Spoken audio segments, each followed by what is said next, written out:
So here's a cool little guitar you don't see every day. This is technically a Harmony H174 guitar, which was built in America, in Chicago, Illinois, in the 1960s. This particular model was built in 1965, and you can tell it actually, you can look right there by the label, it says 65, and right before it, it says S. And I'll include some pictures so you can see. And I wanted to make this video because there's not a whole lot of information on this particular guitar. The one I'm holding right now is, it's technically H174, built by Harmony, but there's one small difference, and see if you notice. It's the sound hole. So most of your H174s have the two sound hole rings. These guitars were built under various names. You know, another close relative of this was the Baldwin 801, which was famously played by Jerry Reed, which had the Prismatone pickup in it in certain variations, and that had the three sound hole rings. This one's a little bit different though.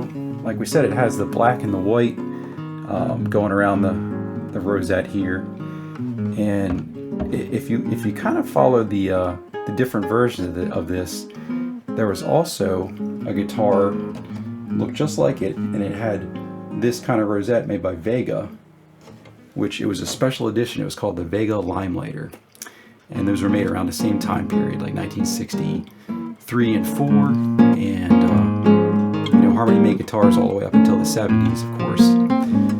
But these guitars, in my opinion, you know, if you look at what these sold for back in the day, this one sold for $89.95 back in 1965, and you know, if you convert that to today's dollars, to 2022, it's almost $1,000, give or take, you know, inflation adjusted. So it was a good guitar back in the day. It was actually the best guitar that this version, this particular one, this Silvertone H662, technically, that it was the best guitar that Sears sold. And just looking at the catalog real quick, here's a picture of it. It says, our best, finest tone classical we sell. Close grained spruce top, specially selected for superior tone making qualities. Handcrafted fan bracing inside the body adds additional sound richness and strength. Bound sound hole, black and white block inlay. Rosewood bridge with bone saddle. And then it goes on and on about the back and the sides, which are solid African mahogany, natural finish spruce top, and the entire body lacquered and hand polished to a mirror-like finish. All edges protective celluloid, kind of that tortoise shell binding. I will say this one, it has a pretty chunky neck on it. It plays pretty well. The action is not, it's not too high. It's comfortable for a classical. And overall, I'm impressed by how well this guitar has been preserved. It looks like somebody just bought it in 1965 and they put it away in the closet for the last 57 odd years. There's no wear on the frets.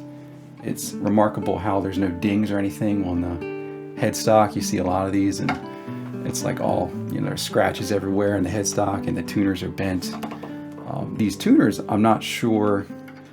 Again, I don't think the guitar's been played at all. The tuners feel like brand new. Sometimes you get them and they're locked up and they're frozen, and you need to lubricate them. But this one is just, it seems like the day it was built. And here's the mahogany. This almost reminds me of the mahogany that you would see on the, you know, the Martin guitars of this era. It's really, really close grained and beautiful. So just a couple other notes about the guitar. It plays really well. It has just such a deep sound, as you can hear in some of the videos of me playing it.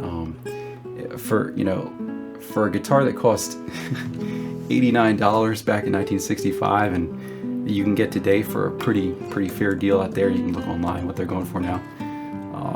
It really is a great guitar. You can't beat it. It's all solid wood, American made, and I think it's kind of one of those things where if you can find one, you might as well just get it, because they don't sell for a whole lot, at least not yet, right? So until people figure out what these things really are, which is a very well built factory made guitar with a great tone and, you know, fine American craftsmanship.